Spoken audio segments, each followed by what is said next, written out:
I hear this phrase often, well, she just disappeared. Right. Like, she's really good and then she just disappeared. And it's so cool to see an athlete come back and say, no, this is what happened to me. Let's talk about it. Right.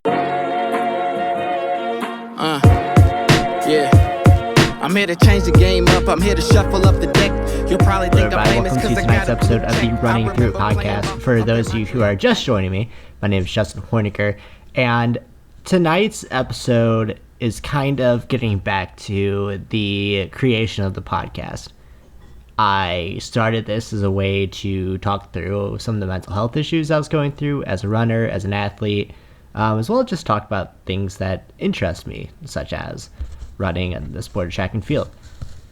This is kind of the genesis and the combination of all my interest with the story that came out yesterday, or 2 days ago by the time this podcast is up, about Mary Cain coming forward with a lot of the verbal abuse that she had to endure as a member of the Nike Oregon Project, as well as some of the mental health issues that kind of exacerbated some of this, that made her time as a professional runner, as a teenage professional runner with the Nike Oregon Project program, hard.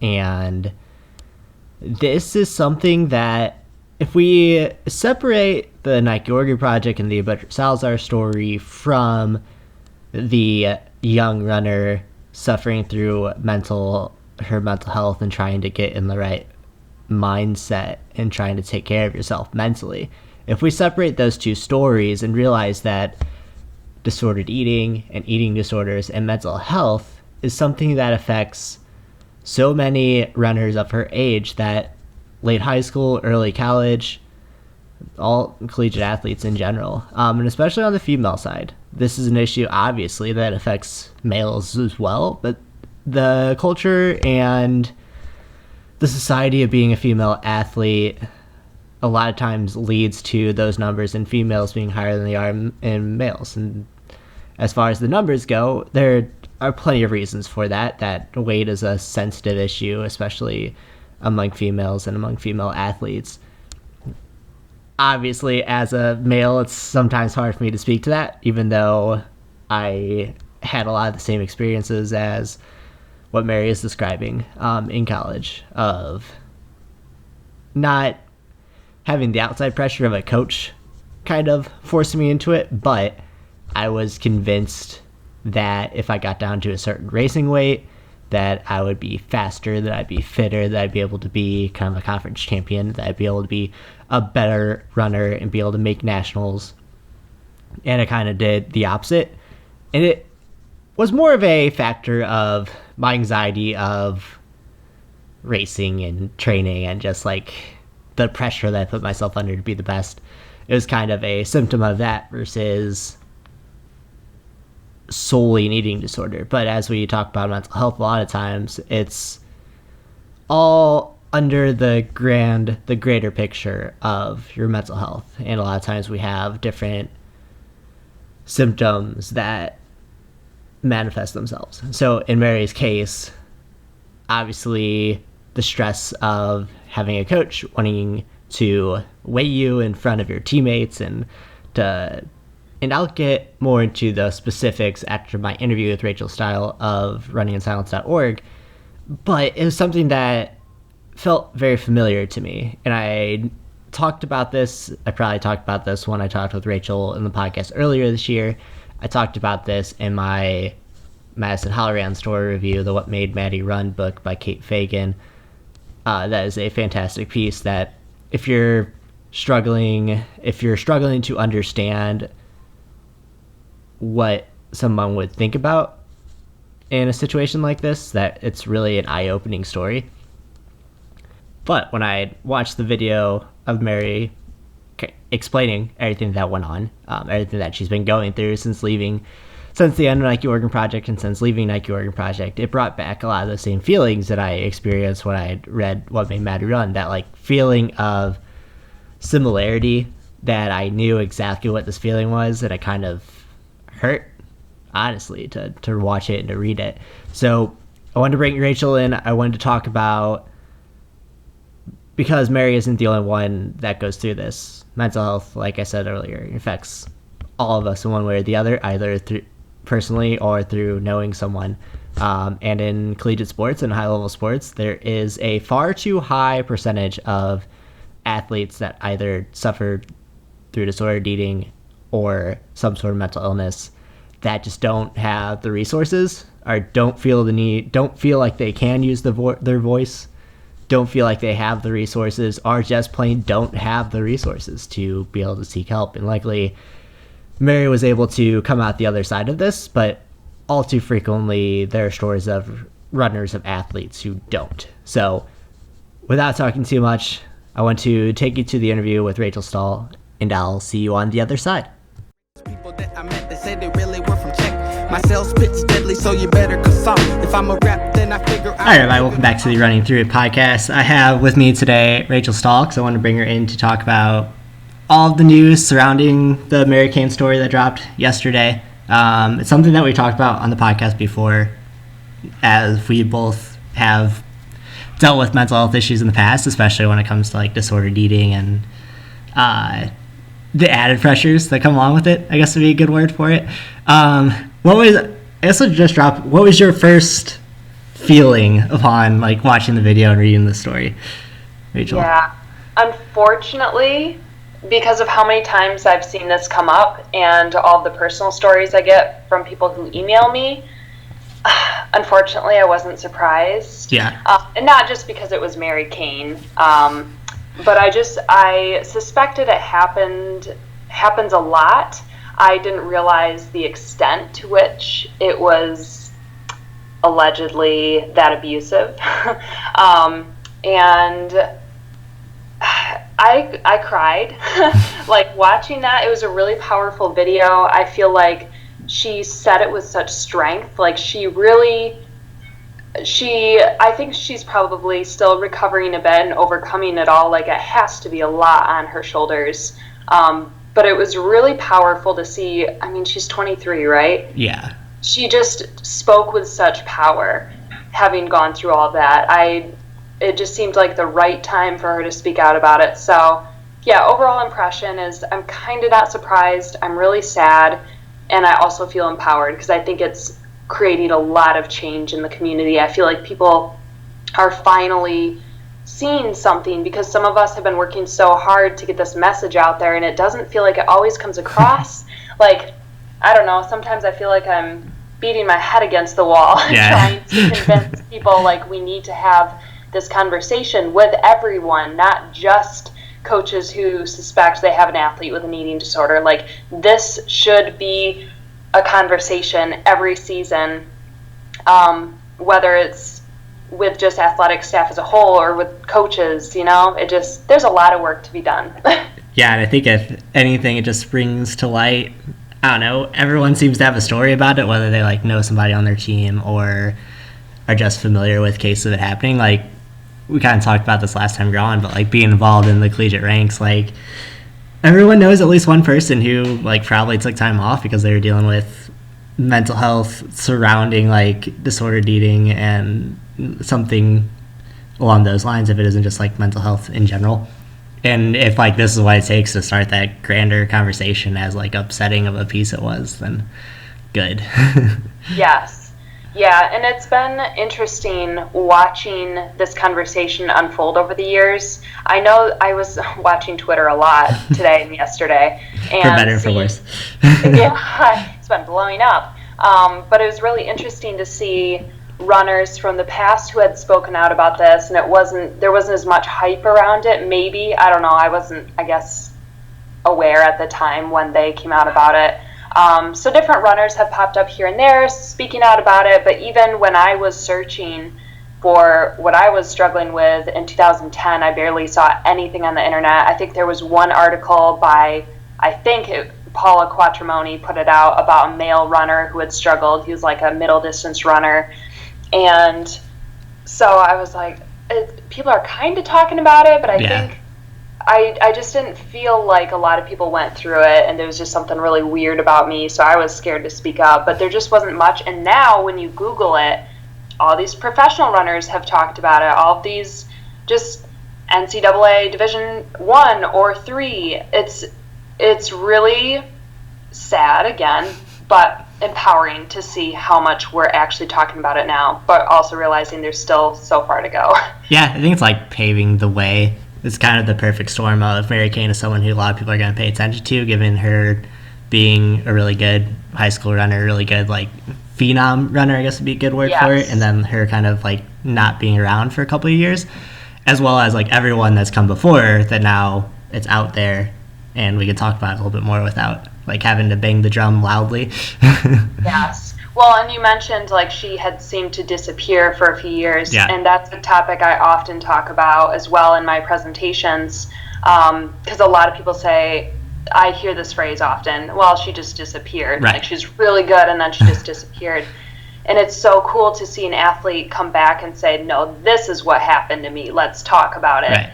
And there's a lot of different ways athletes, in quotes, disappear too.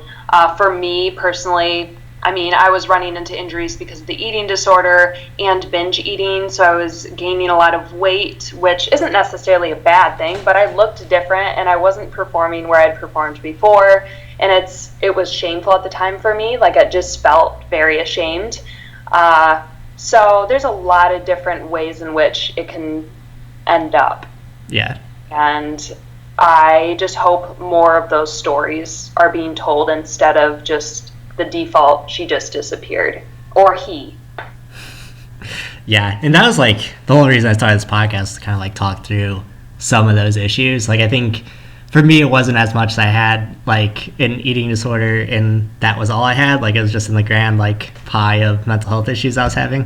But I think it all kind of feeds into each other, because like what Mary talks about in her story, how she went from like questioning herself to like not eating to like to hurting herself, and like no one was there to listen, and like she didn't have the resources to talk to people. How, like, was that similar to how you felt before you like came out and were like ready to talk to people and like tell your story? Because I know for me, like, just that waiting, like the weight of everything that it feels on you until you're like seem ready to say it is almost like it's hard to deal with. It is. It takes a lot of energy out of you. Because when I first talked about it, I think some people assume I just have this different personality where it's just, oh, I'm just going to talk about it. But the first few times I did it, I was shaking, I was embarrassed, I was scared. And the first person I told I talk about this in the Running in Silence book was my mom, and it was through an email because I was too scared to even say something out loud. I had to write it down, being the writer I was maybe. And then it went from there to telling like a teammate and eventually my coach. It was so gradual over time, and it's the more you talk about it, the easier it gets.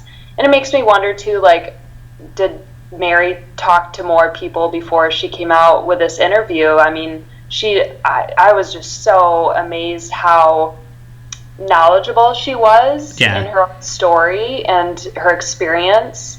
It was just so well done and powerful. But I guess this is just a reminder that it's not easy talking about it the first time through. It wasn't easy for me.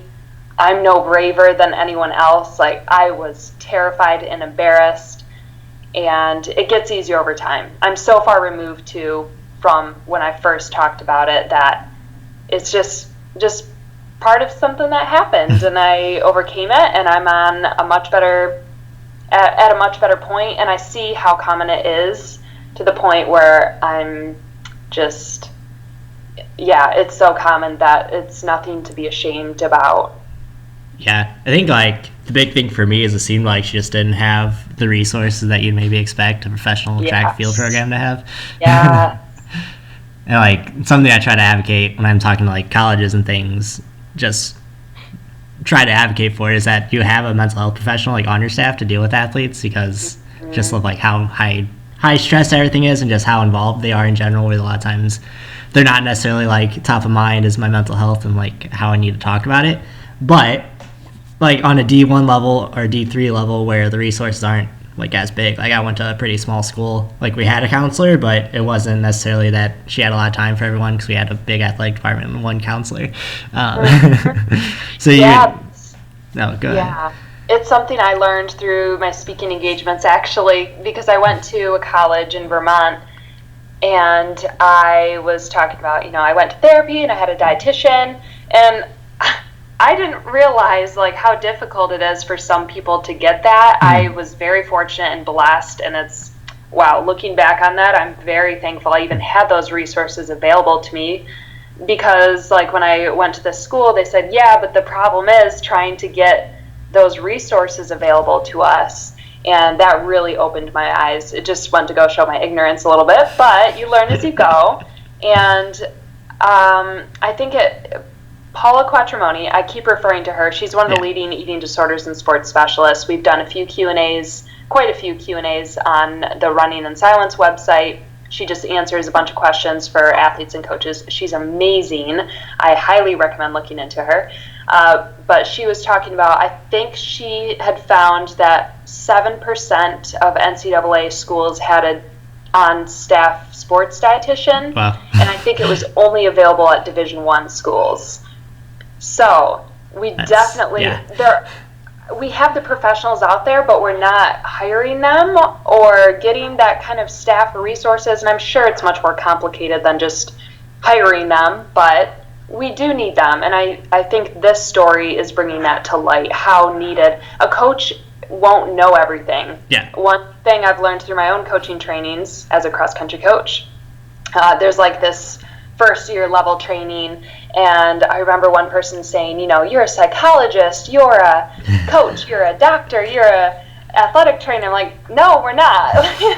It's nice to think that we have so many like roles to help our athletes, but to say that we're something that we're actually not. And I think we need to have more of a conversation to talk about how to refer out and what professionals do we need in which situation. And yeah, I think like because as with my athlete hat on, like we look to our coaches as being able to like solve everything for us in a certain level. But with my coach hat on, it's like I have a lot of base level knowledge of like other things outside the realm of just like training athletes. Like I know a little bit about nutrition, I know a little bit about mental health, but hopefully just enough to like identify when someone needs to like go to an actual like someone who knows what they're talking about. Like push back on this idea that I like have to wear all these hats, or like that a coach has to wear all these hats.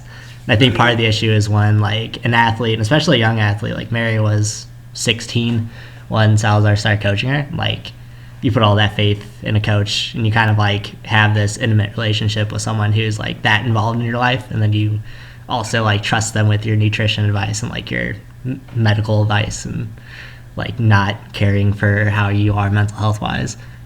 Yes.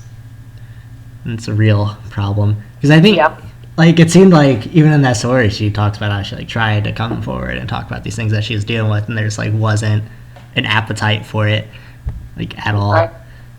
Right, cutthroat. Yeah, that was the part that hit me the most. Like, oh man, she even like tried. And I remember like thinking about when I was ready to like come forward with everything. Like I told my coach, I told my girlfriend, and I told my coach, and I told my teachers, and then like it still took me like 2 weeks to go see somebody like actually talk about it before I could like start to get that help. So it's like initially you like prepare yourself by telling everyone like up that step of the ladder, and like I just try to think about what would happen if one of them was like, no, this isn't actually what's happening. Yeah. Oh, you're so right though. Thinking to myself even at that age, and to find the courage to speak up and say something and then to be ignored and not, that you just brought a whole nother level to this I hadn't thought about, because everyone I told some didn't know what to say, but they were at least supportive and wanting to make sure I was getting the help I needed. So yeah, she had a whole other level of just lack of support, and that can do a number on you. Yeah, I remember like when I told my dad about everything that was going on, it's like my dad's the most supportive person in the world, but he didn't necessarily like know what to say. So like we're sitting there, we're having this conversation, and like in the end it's like, okay, well, like you need to go get help, I guess. Yeah.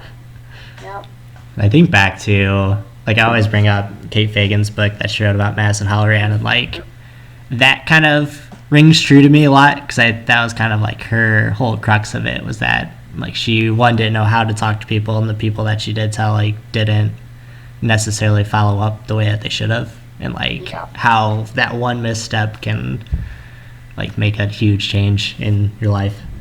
Yes, and I think that's also part of the training coaches probably need, unless we already have it, not that I'm aware of, but how to handle different situations where if you're not like the dietitian or the therapist, knowing the steps to take to get them to that spot, or just how to handle those kind of conversations. I think especially with a lot of the coaching conferences I've attended, it's mostly about the training and recovery and like all the physical stuff, but I would like to see more conversations happening around the whole athlete and how to have these conversations, because that happens way more than the training part of it. I feel like it's almost like as coaches we come in knowing those kind of things, so I feel like it needs to be enhanced with all the other parts of being a coach, which is having that good relationship with the athletes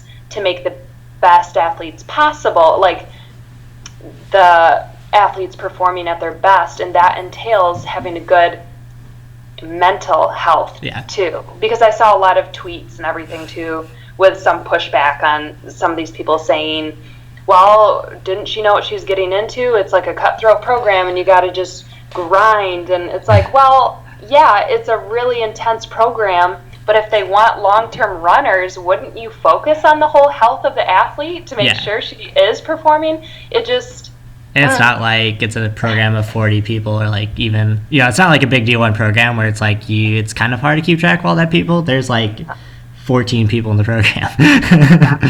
And Mary Cain was a teenager. And so it's like, if you're a teenager and your livelihood at this point is like based on the times that you're going to run, like that's a lot of power that you're putting into having to stay in that program. Like it's going to be hard to walk away because of something that you don't even realize is happening necessarily. Right. So I think there's like a power dynamic there that was kind of being exploited too, seems like. Yeah. But yeah, I think like something, because that's definitely not something they do. Like they have the safe sport training now, but that's more about like reporting abuse as opposed to like tools for pushing somebody in a different direction. Like that'd be something like as a mental health advocate to like put together, like give to the NCAA, or just because even the pro programs, I don't think put as much of an emphasis, at least that I know of, on it as they should. Mm-hmm. Yeah, it's interesting that you bring that up too, because I feel lucky enough that I haven't had any sort of abuse in running or sports, but I still developed an eating disorder, and I think that goes to show that there's a lot of different factors that contribute to that. If someone were have to like tell me to lose weight, that would have been really tough. So again, that adds such another degree of intensity, and just, I don't know, I can't even wrap my mind around it. And the idea that it happens so often in other colleges or even high schools around the country. And I don't know how many, I don't know the percentage or anything. I think it's still so hidden, and maybe it's getting better. But yeah, I guess it just goes to say disordered eating disorders can happen in so many different ways, but abuse isn't helping it. I talked about it yesterday when I was kind of going on a rant about it. It's like, I had it in my head that like racing weight, and you'd be at a certain weight to like race certain times, and that was like me convincing myself. I had somebody else like pushing me in that direction even more. Like I was at a point where I was probably eating like 1,500 calories, like not sleeping at night because my body wasn't letting me. And if I had somebody that was like external pressure to like also do it, that probably would have gotten a lot more dangerous than. Yeah. Well, it's interesting. My dad was not abusive in any way, but he noticed when I started gaining some weight, and I think his idea of a solution, like other people, would be to tell me that I had gained weight and that maybe I should change that. And he never outright said it to me. My mom told me he had been kind of thinking about telling me, or he encouraged her to tell me, because I honestly think he thought he was going to help the problem. And I think some coaches aren't doing this maliciously or like they want to ruin their athletes. And I know some people talk about how race weight is a factor in performing faster, but obviously there's so many other things that go into it. I think that formula is like so dated too. Like there's nothing, I've never seen anyone actually like succeed on that. Right. Well, it was so confusing for me because I initially unintentionally lost weight. My eating disorder developed before I ever thought, oh, this is going to help me with my running. It just kind of suddenly my performances were a lot faster, and I made that dangerous connection.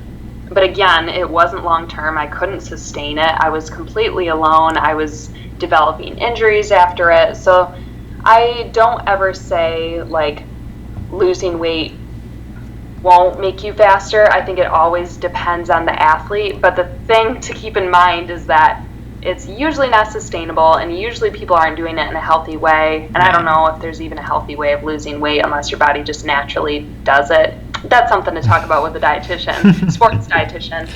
But that, I think it just gets muddy in that area. And that's why we need to talk about it more with coaches too, because again, I think most of their intentions are not malicious. It's thinking they're doing something that's helpful, but it's really destroying a lot of athletes. And one thing I try to talk about often too is the binge eating that often happens after the restriction, because a lot of athletes that are disappearing are usually struggling with binge eating, which is a natural thing that the body is going to do when it's trying to make up for all the calories it lost. And so telling an athlete to lose weight is just probably going to make everything worse in the long run, not just in terms of injuries and poor performances, but now just the disordered eating that affects you in the long run. Yeah. I think it's just hard to bring up to an athlete in general, because like we had a coach who wanted us to keep food journals, but like not for any bad reason, like basically to make sure that everyone was like actually eating. But when you're like tracking your food, if you already have kind of that like mindset of like I need to restrict what I'm eating to begin with, like that can have that adverse effect of like, okay, I want everyone to track what they're eating to make sure we're eating enough to make sure we're like getting everything that we need to get. Like totally beneficial. Like I want to help you run to your best of your ability by making sure that you're fueled.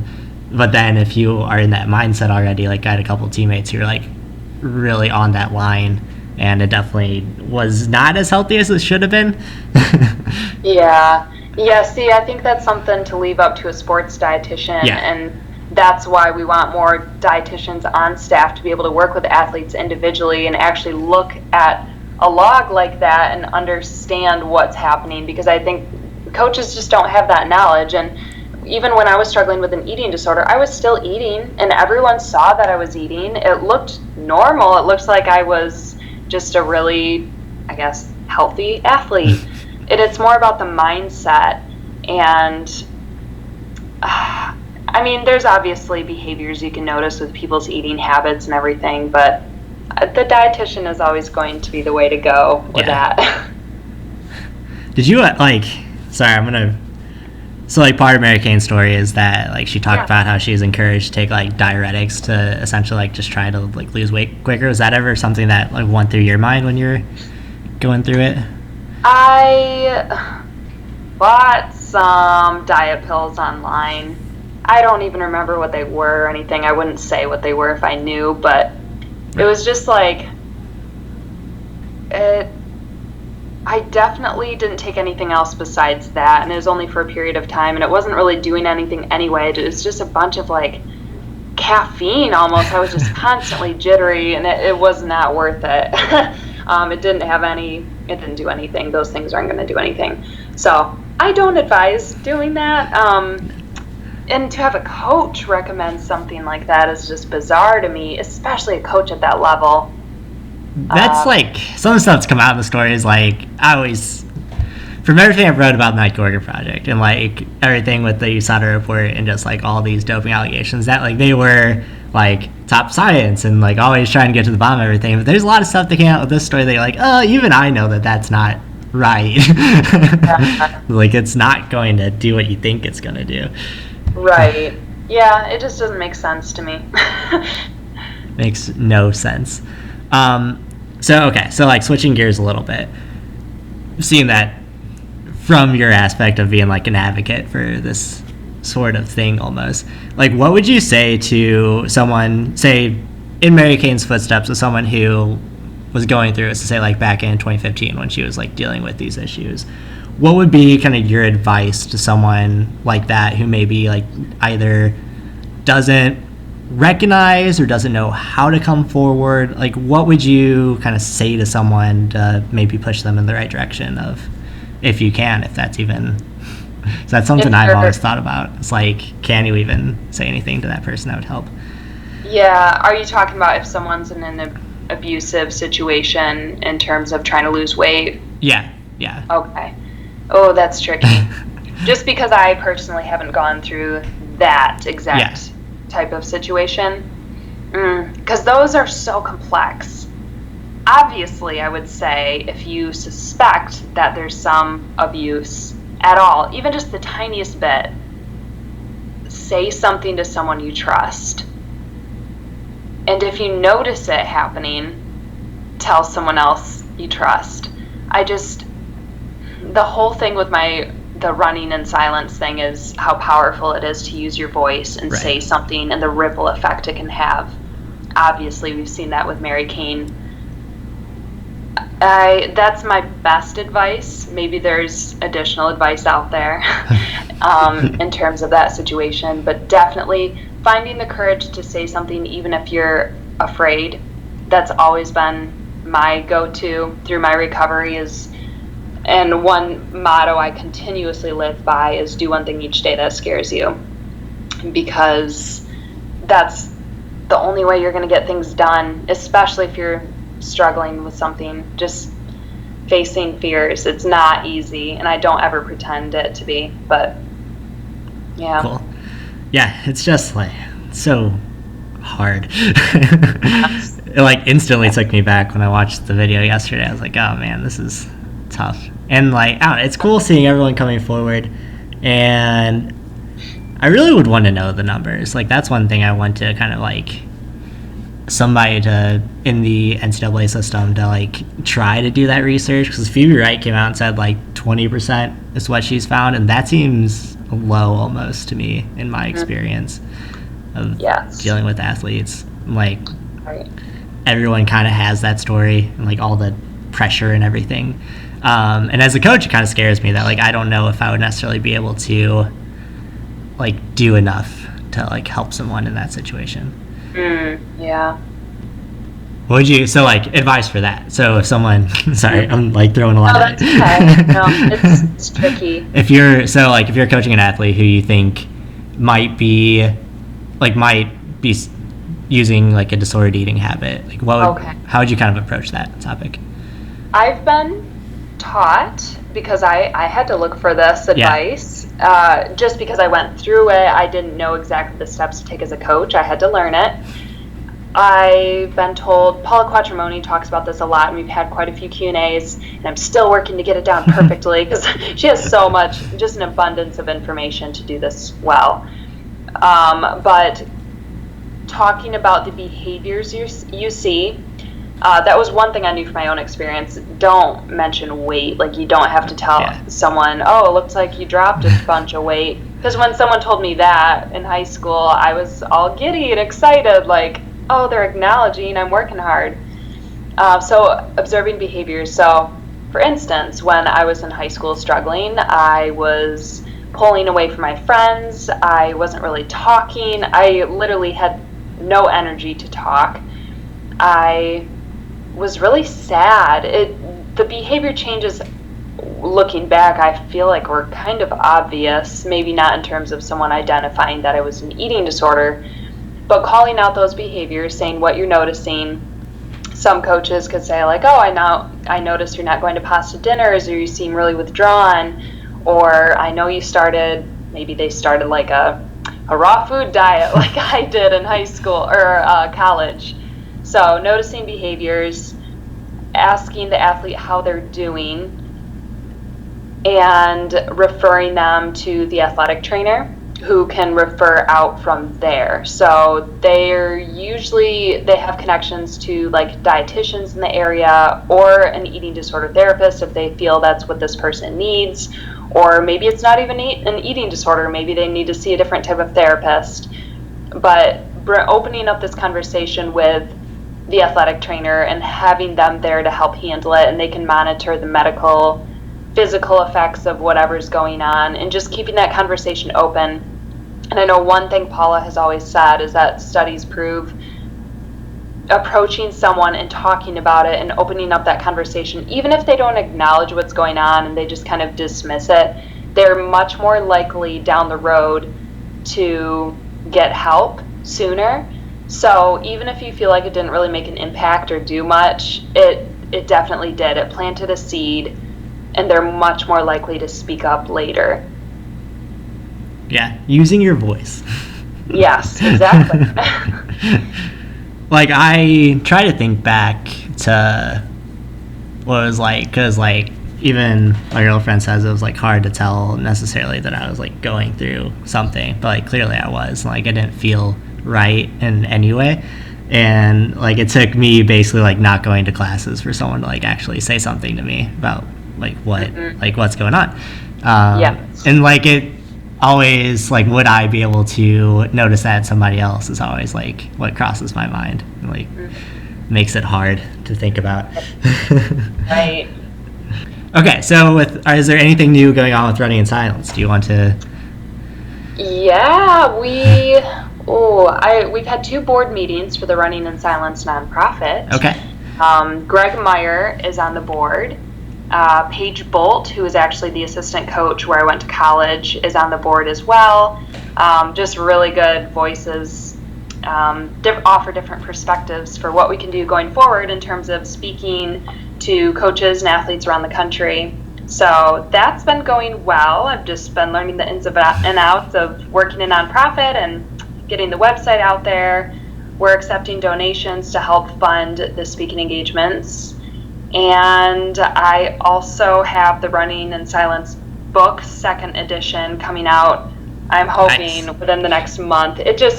I'm self-publishing this time around and learning the ins and outs, and there's a little bit of a delay. The cover design went a little slower than I thought it was going to, but I've had to hire different people for different parts of the book, and I really like this version better than the first. The story hasn't changed too much, but there's a foreword by Paula Quattromoni. Nice. And just some updates, and yeah, so that's coming soon. So for anyone who didn't listen to the first time you're on, what exactly kind of resources does Running in Silence offer athletes who are looking for it?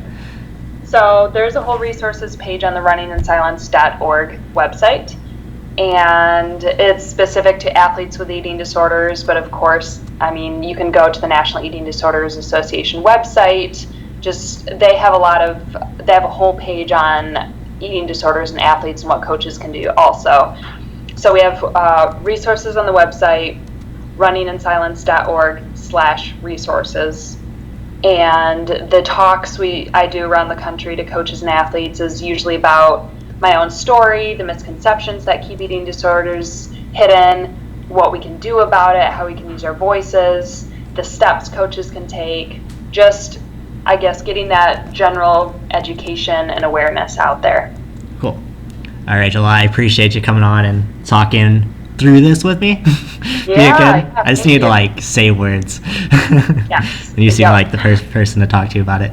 All right, welcome back. And I'd like to thank Rachel again so much for coming on and talking with me so promptly about it. I think we were both excited to just, like, process the story.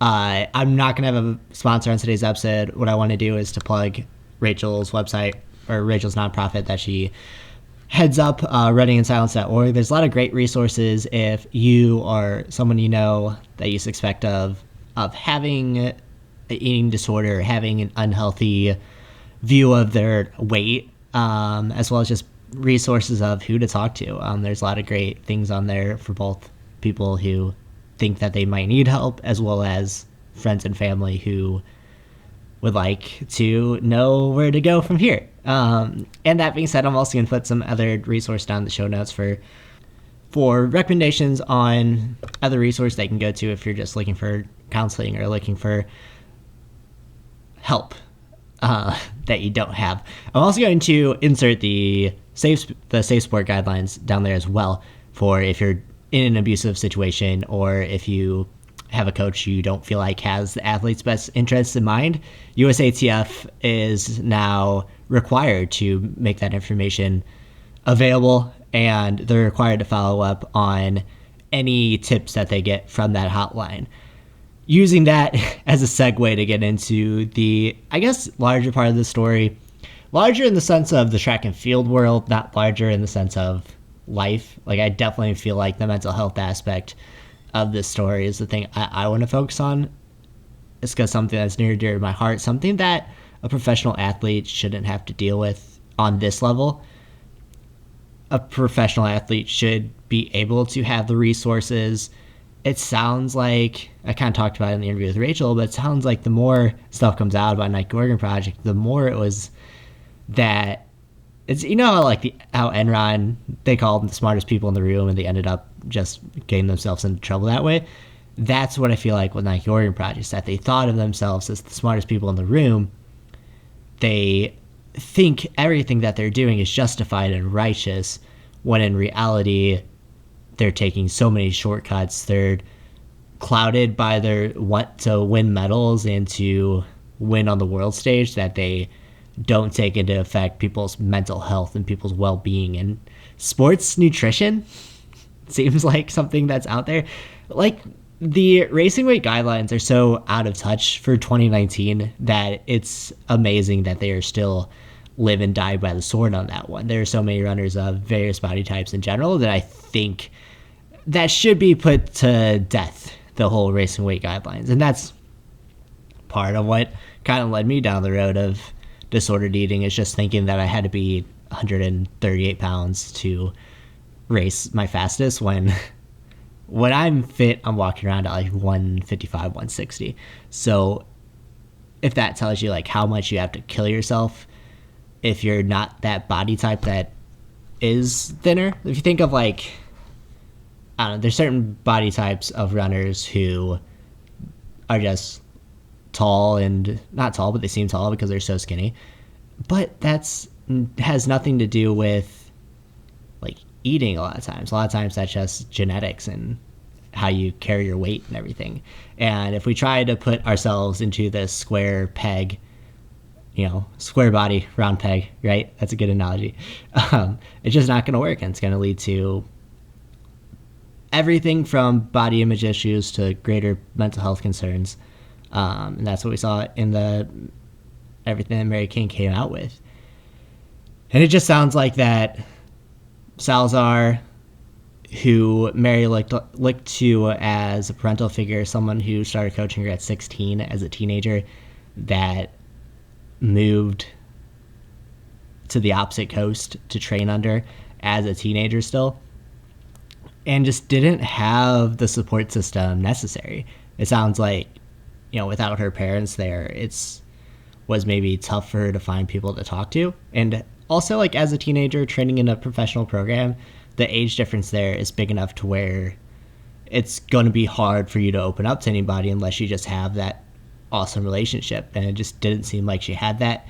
Talks about there being an all-male coaching staff, and that obviously makes it harder for a teenage girl to be willing to open up and talk about her issues. And then she talks about when she finally did open up and talk to Alberto about how she's been feeling and the fact that she was cutting herself and harming herself, and no one seemed to care. And the scary thing about that is that a lot of times is the turning point. I read a lot of different stories and listen to a lot of people talk, and when you're ready to come forward with your story, when you're ready to come forward with what you've been suffering with, if you have to be careful sometimes with who you talk to, because you could easily talk to somebody like Alberto Salazar who then doesn't care about what you're going through, and pretty much tells you to suck it up. And now people have come forward as being in the tent and hearing this, and coming forward now after the story came out, that this is something that happened. And I'm glad people are coming forward now, but I think in those highly competitive environments, sometimes we aren't thinking as straight as we should have. That if we take a step back outside of the competitive track and field world, we can see, okay, something's wrong here. We should be dealing with this in a different way. Now, to put this in the grand scheme of Alberto Salazar Nike Oregon Project and everything that's happening since, it's obvious that in Alberto Salazar, you have someone who was willing to cut the rules, who's willing to take any means necessary to try to cheat drug test, to tell a teenager to go on diuretics to cut weight, to keep weight off, things that are illegal. It just further adds to the scandal that's been brewing that we've been talking about for all year now.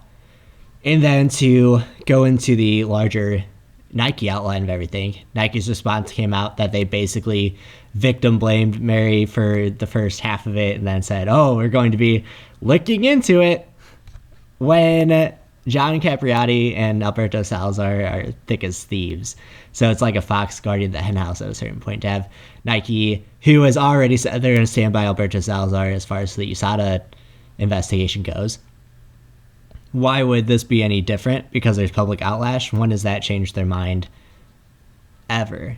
There's been plenty of instances of John Capriati defending to the point of getting in bar brawls in 2006 over Justin Gatlin's first positive drug test, of defending these coaches, of defending these people involved in his programs that end up getting in scandals.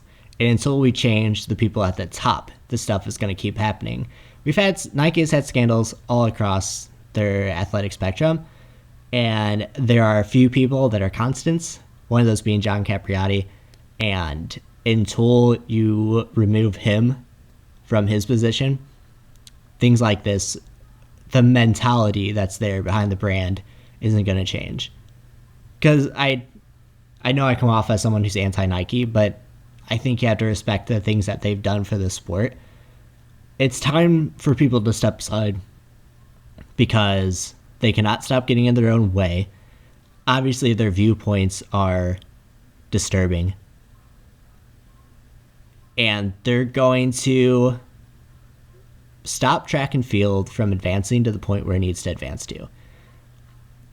You have a deal with USATF that was all but bought. You have all these scandals that are adding up so quickly. And then you have the perfect storm and everything that Mary Cain's come out about, who is a high school phenom that the track and field community cares for deeply, obviously, with all the response that's come out about it, and was mistreated by Nike, was mistreated by Alberto Salazar. No one came to her defense until she was ready to come public. And that should tell you a lot about the mentality of the people at the top of this brand and of this sport, and that it seems like no one's willing to dive deeper unless you directly come to them or directly go public and it makes them look in a bad light, and then they're ready to come forward and talk about it. But if I'm a bystander and I see an athlete talking to her coach at a meet about how she's been cutting herself because the way that you talk to her makes her feel like crap, I'm going to say something then, or I'm going to say something in private to not make the athlete feel worse, but to make sure that this situation is changed. As a coach who cares about people's mental health, who wants to see the sport progress, the way that the sport doesn't progress is if it's involved in more scandals like this, where coaches are abusing their power and we don't have a fix. So I would like to see changes.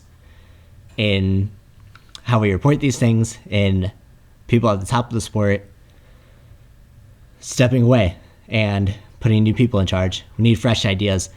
Because one of the things that I'm going to talk about next week that obviously I didn't want to cloud with this podcast was how IAAF this week decided that they're going to get rid of the 200 meter and the steeplechase and the triple jump and the discus throw as Diamond League events. And it all kind of circles around the story of track and field officials being out of touch and being not able to relate with how things are in 2019. But I want to focus on that next week as to not make this a 2-hour long podcast and to not belabor the point of what I want this podcast to be today. And we'll kind of leave it there. So if Mary coming forward, if Mary's story made you realize that you yourself need help, that you yourself need to find change, need to find help, go to runninginsilence.org. Like I said, Rachael has gathered some great resources, some great talks, some great articles of things to read through, things to get yourself help. I'm always here to listen. My DMs are always open to talk, to lend a voice, to help find resources for you. I'm not a mental health professional. I'm just someone who has gone through it before. I just am engaged to a mental health professional. That's a joke. That's not a joke, but I don't know what I'm talking about as far as like once you get the help. But I am a ear to listen if anybody listening to this podcast ever needs that, because sometimes the worst thing is feeling alone and not having anyone to talk your concerns with that will help you get in the right direction. So we'll leave it there. These episodes make me feel kind of heavy. So next week we'll get a little more creative into ideas of how going forward, what we need to do in track and field, and what the IAAF or what the track and field schedule could look like post-Olympic year, post-2020 and beyond, especially with the new athletes union coming about. So anyway, from there, if you like me, if you want to follow up me, come give me a follow on Twitter and Instagram at HornickerJustin. I've been posting a lot more stuff on YouTube, including a quick reaction to this Mary Cain video where I went more in depth into just my feelings, how it made me feel. That's running through a podcast. Look me up on YouTube. You can subscribe to the page. And if this is your first time listening, again, my name is Justin Hornicker. Make sure to subscribe to the podcast and tell a friend if you want to. In the meantime, remember to work hard, be nice. Happy running, guys. We'll talk soon. Yeah. I'm here to change the game up. I'm here to shuffle up the deck. You'll probably think I'm famous because I got a blue check. I remember playing ball up in Montreal.